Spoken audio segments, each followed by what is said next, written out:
What's up guys, I'm Charles with Rocky Mountain ATV-MC. Today we've got our brand new Polaris Pro XP in the shop. This is the 4-seater and we're going to show you how to install a Tusk Quiet-Glide Skid Plate on it.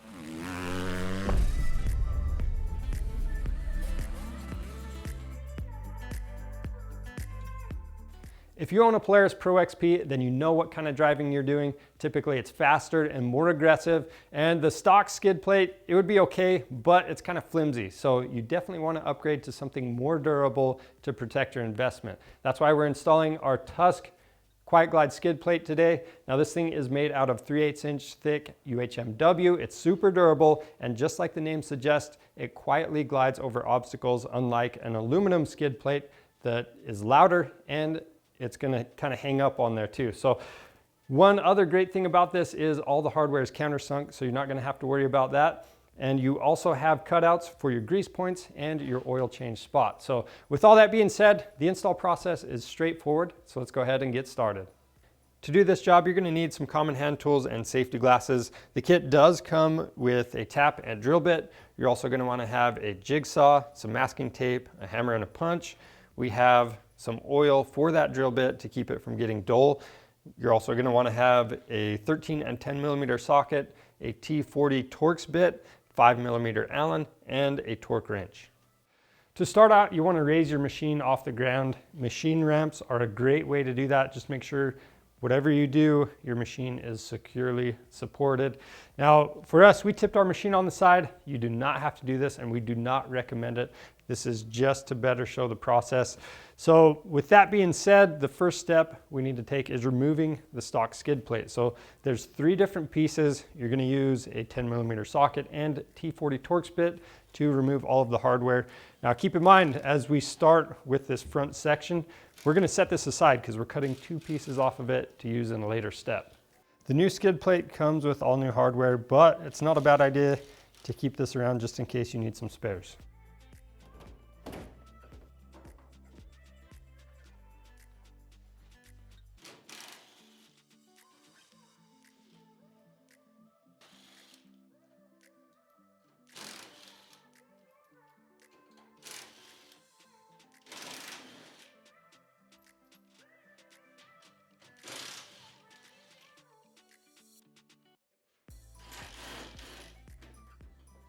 So for this midsection, there's actually a hook coming around here, around the frame.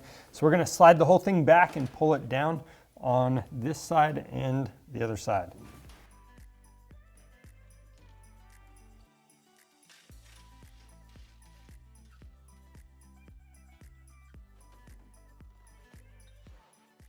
The next step is to cut the front section of our stock skid plate. So with this, we're just going to use this area that has the clip and the 2 mounting holes. So we're just going to mask off from this corner, go straight out, make sure those holes are in there, and we're just going to use a jigsaw to cut across.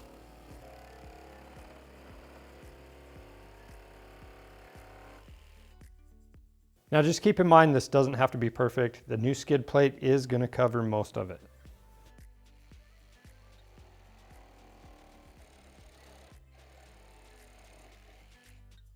Now we'll take both pieces we cut from each side and we're going to clip those back onto the frame. We're not going to install any hardware at this point. Now underneath the machine, you're going to have 2 cross members. This is the cross member that is closer to the front of the machine. We need to add the supplied cross member to it and make sure that these threaded inserts are facing down, just like that. So I'm going to take a 13 millimeter socket. I'll remove those 4 bolts. We'll add our piece and then we're going to torque them down to 15 foot-pounds. Now, as I put the new bolts in place, I did apply some fresh Loctite to them as well.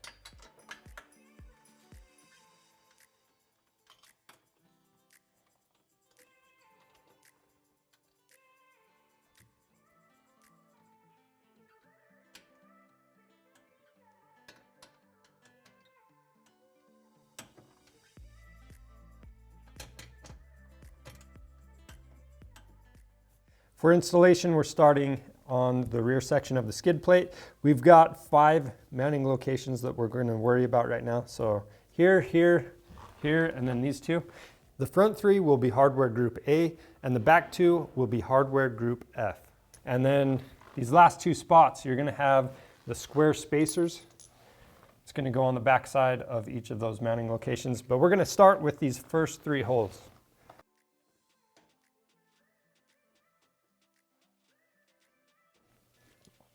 And just keep in mind, all this hardware is just going into pre-existing threads in the frame. And we're gonna leave all of the hardware a little loose so we can make adjustments before we tighten everything down.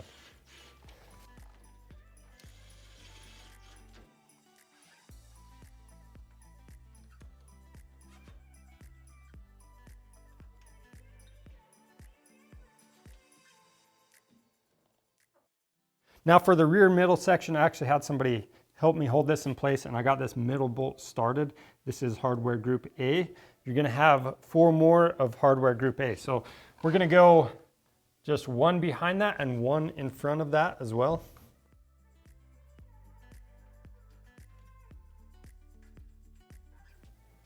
And then a bolt and washer on each side.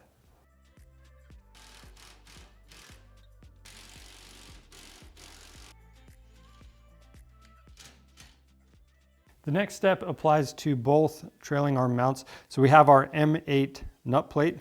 We'll install each of these into the trailing arm mounts. You're gonna line up the mounting holes in these slots right here. And then we're using hardware group E in all 4 locations to attach to those nut plates.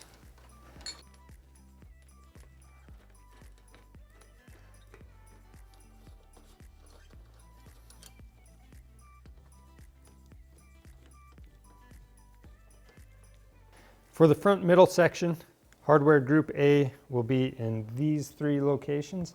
And then we have hardware group E in these back 3 locations. And when you put this into place, it is going to be helpful to have somebody hold it there.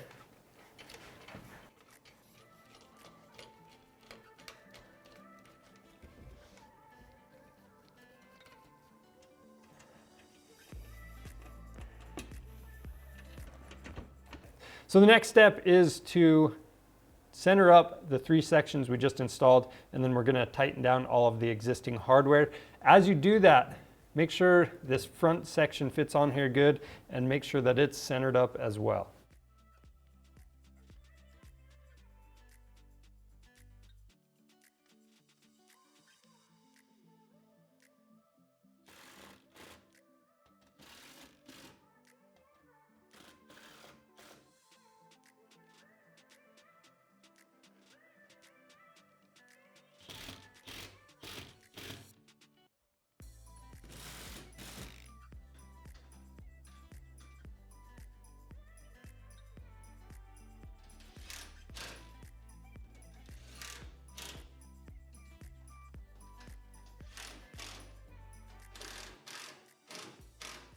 Now for the front section of the skid plate, we have all these holes going all the way up front. So we're gonna have 6 altogether. This one right here, furthest to the back, this is hole number 1. We're gonna start by taking a punch. You can also use an auto centering punch, but we're going old school on this. So I'm gonna mark that and then punch that where we're gonna use the supplied drill bit to drill that out. And when you're drilling these holes, just be aware of what's on the other side. You don't want to damage anything on the back side. Now we're going to install hardware group B. So this is a self-tapper, and I'm going to use an impact gun to help me get it in place. Now for the number 2 locations, we actually have 2 holes that are already in there. If you don't have those holes, you can use the drill bit to drill it out. But again, we're using hardware group B.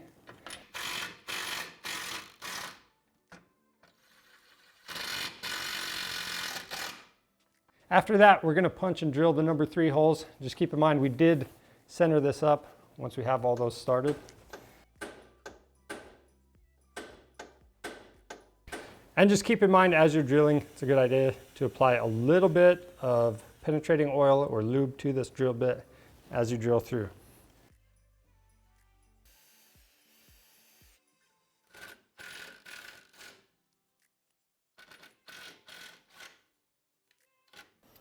Now here in the front, you're going to have to see about where this piece is going to bend into. Center it up, punch a hole, and this is going to be hardware Group C that we put into that.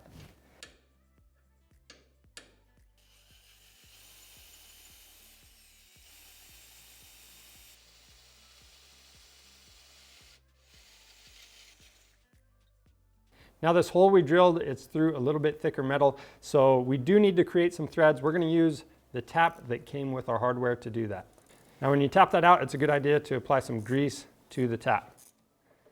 After that, we'll clean the threads out and then install the hardware. Now to finish getting this installed, I removed all the hardware from it, and that's just because this front section, there's pretty good bend on it, and you're probably not going to be able to start the front bolt unless you completely remove it.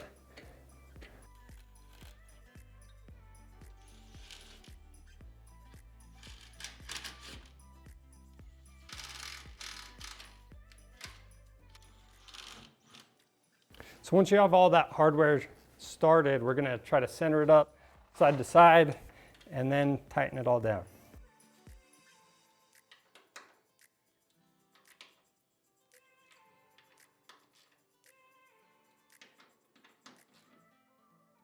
So now we have the remaining holes that don't have any hardware in them. So all of those locations, except for the very two in the back, we're going to punch and use the supplied drill bit to drill a hole and then use hardware Group B. Something to pay attention to while you're drilling all of the holes is it's a good idea to start with the holes in the middle of each section and then work your way out.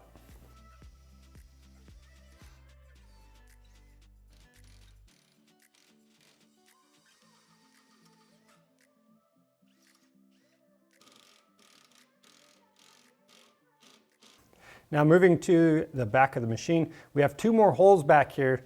We need to punch and drill these out as well with the same drill bit that came in the kit.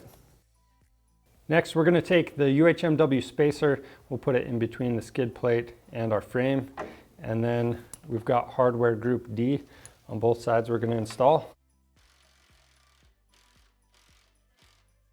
And that's all there is to installing the Tusk Quiet-Glide Skid Plate on your Polaris Pro XP. If you have any questions about this install process, leave those down in the comments below. And if you need to pick one of these up, find them on our website. They qualify for free shipping. And if you want to see more helpful content like this, subscribe to our channel. I'm Charles with Rocky Mountain ATV MC. Thanks for watching.